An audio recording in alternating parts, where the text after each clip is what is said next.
Hey guys, I just wanted to discuss with you guys what I like to call the marketer's mindset. So if you guys are interested in marketing, obviously you guys are if you're in my boot camp, these are the big things that I want you guys to start to take away in your day-to-day life. So I've just made a couple of tips, but the day-to-day life is the first one that I talk about. Everyone is trying to advertise to you guys, right? So if you are your own consumer, like I tell you guys all to be when you guys pick your products, I really stress that. This is another reason why. When you guys are living your day-to-day life and you guys see an advertisement that you actually notice or you actually give some attention to or remember, write that down. Start to be like, why was that a good ad? Because we see thousands of ads a day. We don't even know it, right? There's tons and tons of content everywhere, from billboards to commercials to radio, to Facebook. We see hundreds on Facebook a day a lot of the times, or Instagram, social media, everywhere there's advertisements, right? I'm looking at one on the back of my phone, the Apple logo right now. So that's all an advertisement. We need to start to remember and write down what gets our attention, right? If we're really analytical and you guys are taking marketing seriously, whenever someone successfully markets to you, that's a free cheat that you get. You know, if you can tell me why that ad worked on you, then you can apply that to your ads, even though it's a completely different niche, and target consumers online like that. So you guys really need to start to think of the marketer's mindset there. Exactly what I was just saying. You are your own customer, right?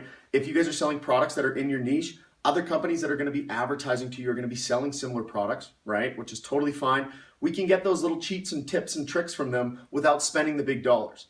So this is a huge way to avoid spending massive learning budgets when you are your own consumer. So people are going to be advertising to you. We can apply what they're doing to us if it works for us, because I'm my own consumer, and I can take that and apply it to the consumers that I want to acquire, right? Emails is a primary example of this. Emails have about, anywhere from a 10 to 30% open rate, generally speaking. So there's really successful emails, and there's really bad emails. And I can tell you guys, I never ever open up promotional emails. And when I do, that subject header must have been something amazing. So some of you guys probably got my last email there that I sent out, and it started with the subject header. Do you need to poop, or did you need to poop? Something along those lines. And that was because I got an email that was in a similar concept, different action, if we want to title it that, different action. And I figured, you know what, I'm going to apply that to my own email list, right? Completely different niche, completely different product, but it worked really well for me. And that saves me a lot of learning budget and a lot of learning time, because now I know what works, right?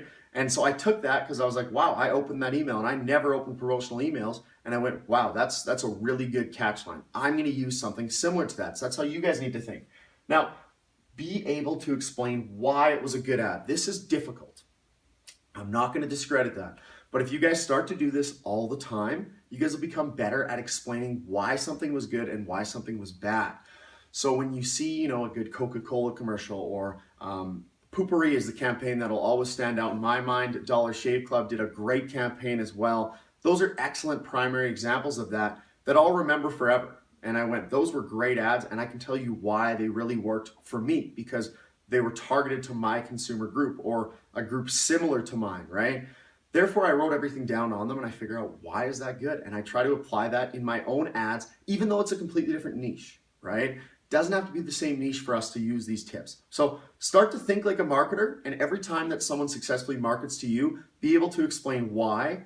And remember it, write it down. I always write it down, or I screenshot it, and I look at all my ads when I'm going into my Monday mornings. Let's say when I'm creating new ads, I look at all my screenshots and saved posts on Facebook, and I start to develop new creative like that. So I really hope that helps you guys, but let's just try to change our mindsets a little bit on that.